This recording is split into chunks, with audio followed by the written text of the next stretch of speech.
como uma tradição pagã se infiltrou na celebração do nascimento de Jesus. Olá pessoal, sejam bem-vindos ao meu canal, onde eu compartilho com vocês reflexões e curiosidades sobre a Bíblia e a fé cristã. Hoje eu quero falar sobre um tema muito interessante e polêmico, que é a origem da árvore de Natal. Você sabia que essa tradição tem raízes em uma antiga religião pagã que desafiou a Deus e tentou construir uma torre que chegasse até o céu? Sim, eu estou falando da Torre de Babel e dos personagens que estiveram por trás dessa rebelião, Nimrod e Semíramis. Quem foram eles e o que eles têm a ver com a árvore de Natal? É o que eu vou te contar neste vídeo, mas antes, se você gosta do nosso conteúdo, não se esqueça de se inscrever no canal, deixar o seu like e ativar o sino de notificações para receber todos os vídeos, tá bom? Vamos lá?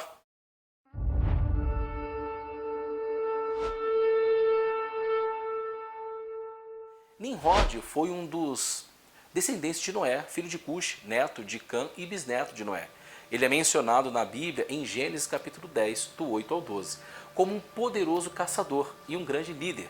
Ele fundou vários reinos e entre eles a Babilônia, onde ele iniciou a construção da Torre de Babel. A Bíblia diz que essa torre tinha o propósito de alcançar o céu e fazer um nome para os homens, desobedecendo o mandamento de Deus de se multiplicarem e povoarem a terra. Deus então confundiu a língua dos homens e os espalhou pelo mundo, frustrando os planos de Nimrod. Semíramis foi a esposa e mãe de Nimrod, segundo algumas fontes históricas e lendárias. Ela era uma mulher muito bela e ambiciosa, que se aproveitou da fama e do poder de Nimrod para se tornar uma rainha e uma deusa.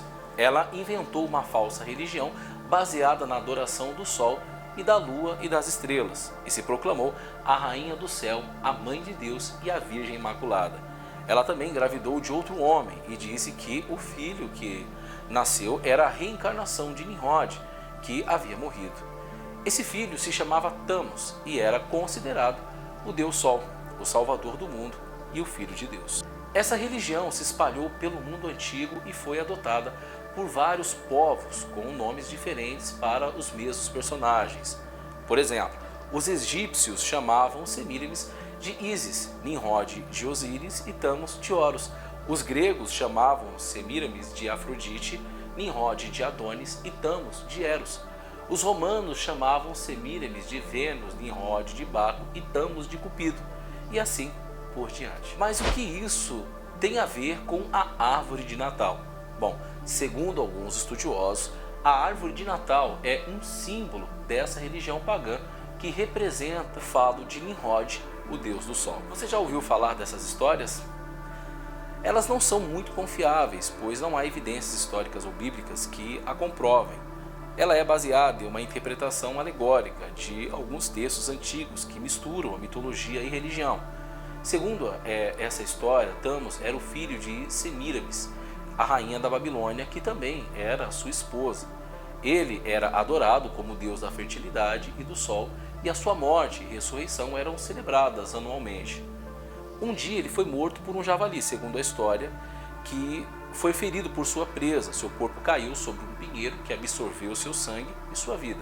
O pinheiro então se tornou um símbolo de Tammuz, e as pessoas passaram a cortá-lo e levá-lo para dentro das suas casas, onde enfeitavam com bolas vermelhas que representavam o sangue de Tammuz, e uma estrela no topo que representava o sol. Olha só, essa era uma forma de homenagear Tammuz e esperar por sua ressurreição, que acontecia no dia 25 de dezembro, o solstício de inverno, quando o sol começava a brilhar mais forte. Essa tradição teria sido incorporada pelo cristianismo, que adaptou o significado da árvore de Natal como a representação da vida eterna em Cristo. No entanto, essa história é muito questionável, pois não há nenhuma referência dela na Bíblia, nem nos escritos dos primeiros cristãos.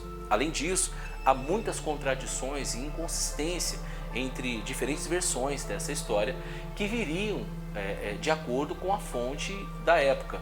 Por exemplo, alguns dizem que Tammuz era filho de Nimrod e não de Semíramis, e que ele foi morto por seu tio Esaú e não por um javali. Outros dizem que Tammuz era o mesmo que Osíris, o deus egípcio, e que ele foi morto por seu irmão Sete, e não por um animal. Há também quem diga que Thanos era o mesmo que Adonis, o deus grego, e que ele foi morto por um javali enviado por Ares, o deus da guerra, por ciúmes de Afrodite, a deusa do amor. É claro que essa história não pode ser provada como outras, pois se trata de uma tradição antiga e devemos ter cautela, não é mesmo? Mas sabemos que a árvore de Natal, ou seja, o pinheiro, era cortado e levado para dentro de casa, onde era enfeitado com bolas coloridas que representavam o sangue de Thanos e também os planetas, e a estrela no topo, que representava o Sol. A árvore era adorada como um ídolo e os presentes eram colocados debaixo dela para oferendas a Thanos. Essa prática era feita no dia 25 de dezembro, o aniversário de Nimrod, e também o dia do solstício de inverno, o dia mais curto do ano, quando o Sol ganha mais força.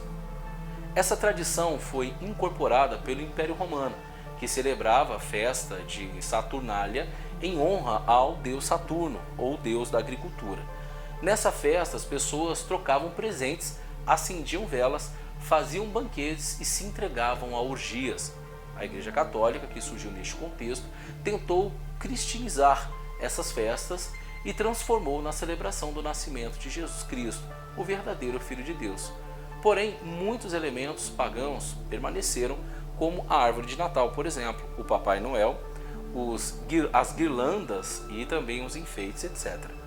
A Bíblia não nos diz quando Jesus nasceu, mas sabemos que não foi em dezembro, pois essa época os pastores não ficavam no campo com as ovelhas por causa do frio. Além disso, a Bíblia não nos manda celebrar o nascimento de Cristo, mas sim a sua morte e ressurreição, que são os eventos que garantem a nossa salvação.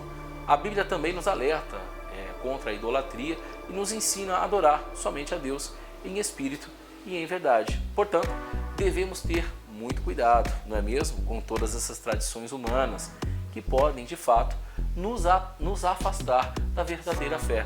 Não devemos nos conformar com o mundo, mas sim nos transformar pela renovação da nossa mente para que possamos experimentar a boa, perfeita, agradável vontade de Deus. Não devemos nos deixar enganar pelas aparências, mas sim buscar o conhecimento da palavra de Deus, que é a nossa regra de fé e prática. Não devemos nos envolver com as obras das trevas, mas sim expô-las à luz do Evangelho. Sabemos também que determinadas tradições estão tão enraizadas na nossa cultura que todo cuidado é pouco, não é mesmo? Sabemos o quanto isso mexe com as pessoas, pois é um assunto muito sensível. Eu sou Daniel Guedes e aqui eu me despeço de você. Espero que esse vídeo tenha sido útil para você e que você possa refletir sobre o verdadeiro significado do Natal, que para nós é a vida de Cristo, ou a vinda dele ao mundo para nos salvar dos nossos pecados e nos dar a vida eterna. Sendo assim, Natal é todos os dias, não é mesmo? Se você gostou desse vídeo, por favor, deixe seu comentário, compartilhe com seus amigos, deixe o seu like, fique ligado, porque aqui no canal nós falamos tudo que está relacionado a Deus e em breve eu trarei mais vídeos para vocês com assuntos teológicos, tá bom? Deus abençoe, um abraço, Daniel Guedes se despede aqui, fique com Deus.